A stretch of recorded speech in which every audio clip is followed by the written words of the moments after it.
Welcome to Amateur Redneck Workshop. I'm Harold, and today I'm going to still keep on with the cleaning up kick. Only I'm cleaning up my computer room. I've got over in one corner behind my little refrigerator where I keep beverages. I've got some boxes that have been sitting there serving as a lamp stand for about 12, 15 years, something like that. And those boxes have got computer goodies in there that are bound to be obsolete. So what I'm going to do is I'm going to make a redneck lamp stand and throw the boxes and their contents away, trying to overcome that hoarding urge, you know. And you'll see me do some strange things in this video probably. I'll start out to make 3 equally spaced angles with a compass and a protractor. And then the next thing you see, I'll cut some grooves using my rotary table. Same 3 angles of grooves. And that'll probably seem kind of strange, but dang it all, I don't get to use a rotary table very often, so any excuse is going to do. Okay? So let's just get on to the clean. Whoa, what are you doing, Pierre? Pierre, wake up. Don't fall asleep this part of the video. At least wait halfway through. Alright? Alright, so we got out the welding table that Wes Howell gave me, and we've got plywood here to make the table legs, and we'll have to work within the size limits of that plywood to cut out 3 table legs. So I'm going to measure it, and I'll get right back to you as soon as I get things measured and we see just how big I can make them. Well, now I'm going to need to get 2 pieces out of this and 1 out of this is for the table legs. This guy is 23 3/4 inches long. I really had wanted this thing to be 15 inches tall, but I need stuff 30 inches long there on this one to be able to get 2 legs out of it.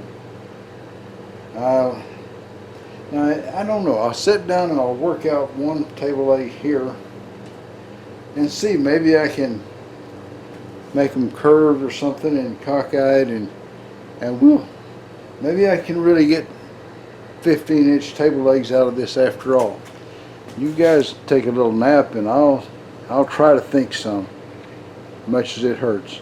Alright, I can get 2 legs out of this and 1 out of that easy enough, and they're not going to be just straight and ugly, they'll be curved and ugly. But I set a can here and I made a curved part with it, and we'll just start out down here and just kind of angle up to this point and cut this thing off. And I'll kind of smooth it up a little, and then I'll lay it over here on this side, trace around it, and we'll cut another one. And I'll lay it over here on this other piece and trace around it, and we'll cut another one. And when we get through, we'll have 3 legs for a table, and I might even get the tabletop out of that piece right there too. Now this is not your regular heritage class furniture maker we're dealing with here. We're dealing with a redneck, and chances are this thing will wind up painted some god-awful color that clashes with everything. Nobody said this was going to be tasteful, but it's going to hold up a lamp, I think. Well, one of my viewers, a viewer, told me one time, he's a carpenter, and when I do carpenter work, he said it always cracks him up. He dies laughing watching the whole thing. So I got a feeling he's gonna be rolling on the floor today watching this. I hope so. Hate to waste that part. Maybe that'll hold still. I don't know. Here we go.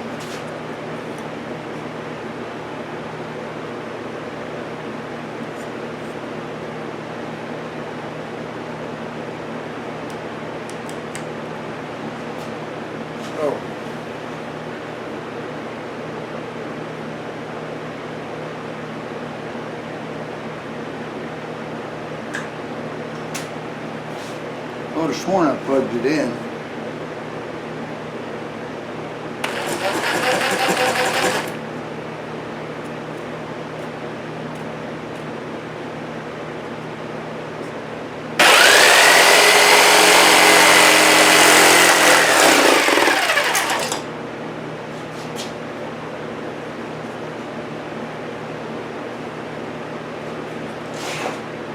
pushing down hard.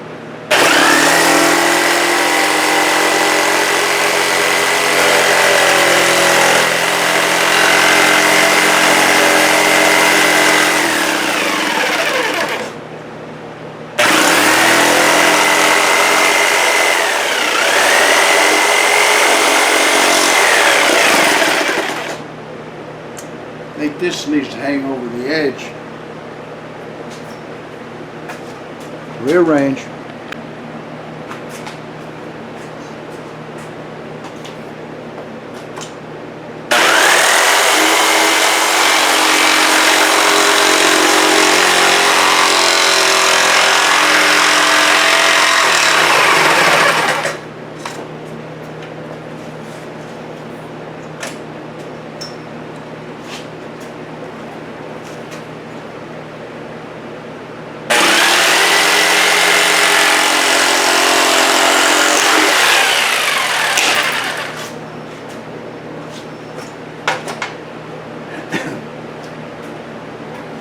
I'll use the belt sander and clean that up a little bit and see where I can go from there.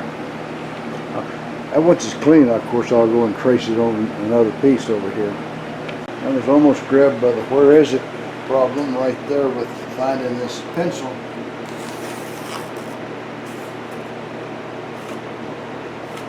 That ought to simplify the next one. Got it marked off. Let's move things around here.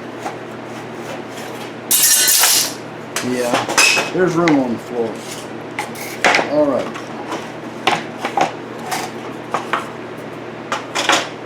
And we'll mark this one off.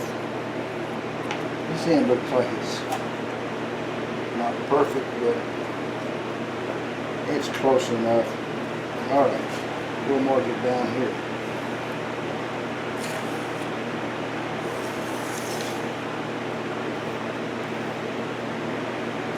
Actually, I got enough wood here to get everything. You don't need a big tabletop for a lamp, I don't think. Anyway, we're not going to have a big tabletop, probably.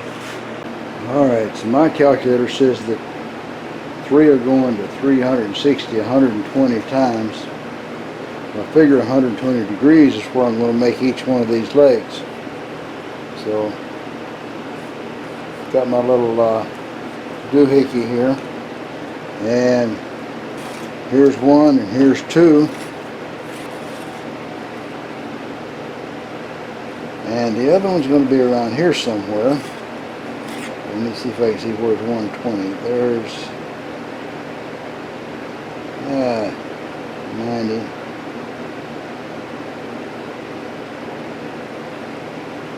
Well, they'd burn it around here at 80, at the 100, 120, right there. There's 120 right there. And he's going to have to point over here on this other side. It's kind of neat the way this thing's got a short point here that I can line up on that line, and I can line the bottom up on the lines going across that way, and makes everything really easier for a redneck. And I need things easy because it's hard figuring things out. Alright, so there we are. We got 3 marks here to know where to put those 3 table legs. I'm going to stretch this mark out longer. He misses that spot a little bit, doesn't he? I guess I had my measuring tool a little off. Let me get back here and just give this one more little draw. There you go. Alright, so now we know that we're not going to use this, we're not going to use that, and we're not going to use that. That's where the table legs are going to grow, these other 3 spots. Now, I guess it'd be great if I had something to hold them there really neat, but I think I'll just cut 3 little rectangular pieces of wood and fasten them onto there with glue or something, and then I can put the legs up against it and fasten them with glue or something, and this thing will be pretty well done. I think it's what I'm going to do. You guys take one more nap. Okay, so I deburred these three pieces over there on the belt grinder, and I think they're going to set about like this, and the table legs are going to set down in between them kind of like that. So I guess just marking off the opposite side of where this thing's going to go, you know, it's going to do the job. Now this guy, he's going to sit here.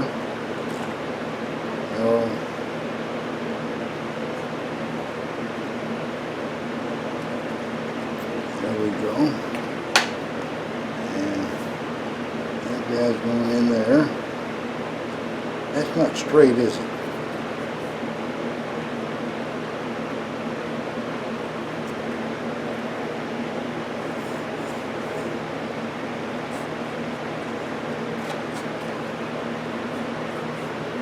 There. That's straight. Alright, so now all I gotta do is figure out where I hid the wood glue and put a bunch of it on there and put some clamps on it. Well, I guess I ought to cut this piece loose before I do that. That'd probably be a good thing.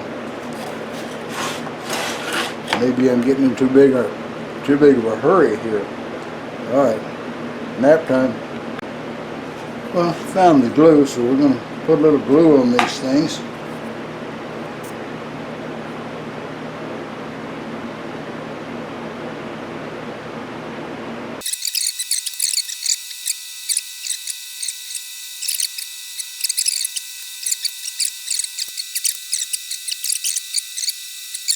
Alright, there you go. Only got two of those clamps, but they're clamped down, and I got some nice 2x2 steel laying on top of it. Okay, so I put the rotary table on there because I want to make 3 cuts into this thing. They're 120 degrees apart from the outside, and that really almost busted a gut picking that thing up and setting it up there, so it may sit there for a little while. Alright, I changed my hold downs to being below the surface kind of thing. And I will now take it off there and see what it looks like. I think the slots are wide enough. Okay, so the legs will be mounted like that, and the little piece, I guess you call it, is, I don't know what, brace, will have to go between them here. And I made the first one wrong.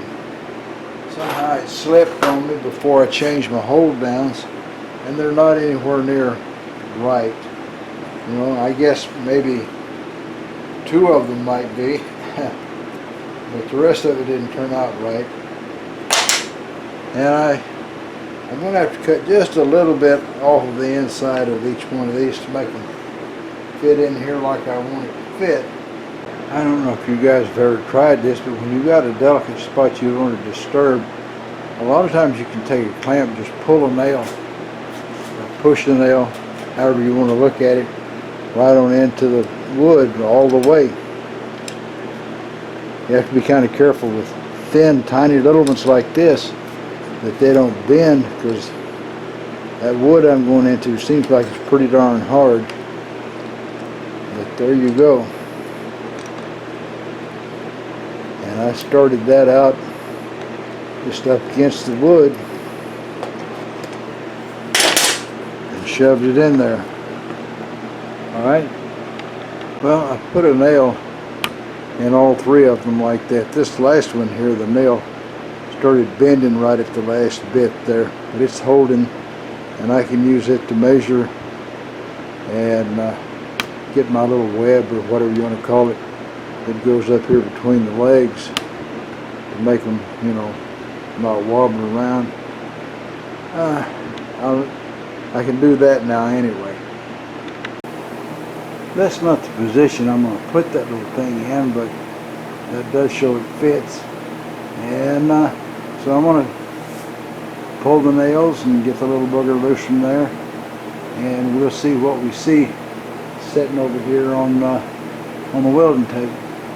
Alright, so do I leave that little bit as an extra shelf, or do I just trim it straight from corner to corner, or what do I do with that? That's a good question, huh?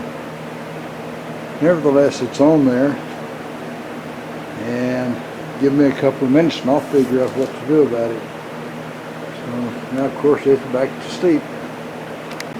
Alright, I cut the heads off 3 nails and shoved them through the little holes there so they won't cause any problems.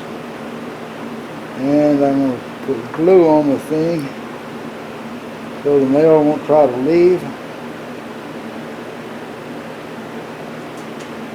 And when it all dries up, we're going to paint this thing. And I expect it'll be painted white. This is not stylish furniture. It's not Duncan Fife. It's more like Drunken Bubba. But it'll do the job, I think. We'll see tomorrow when it's painted and dry and all that. Now there is my current lamp stand.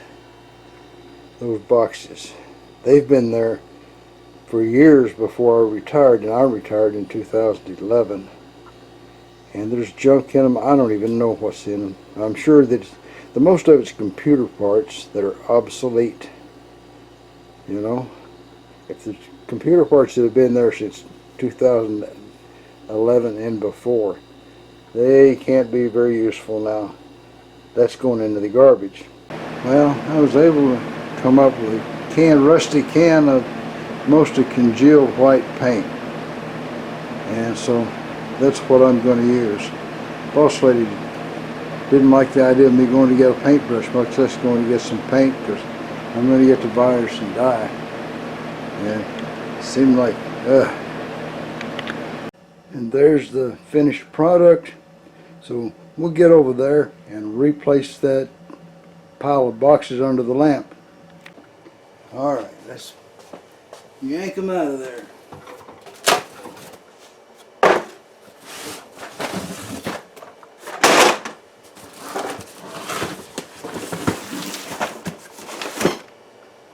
Yeah, that looks like a Corona cap.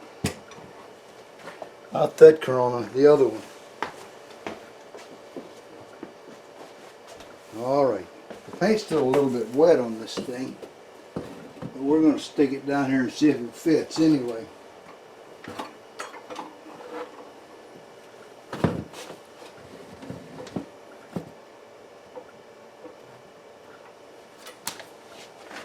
There you are. Yep. There's a box of old computer goodies. Looks like a breakout box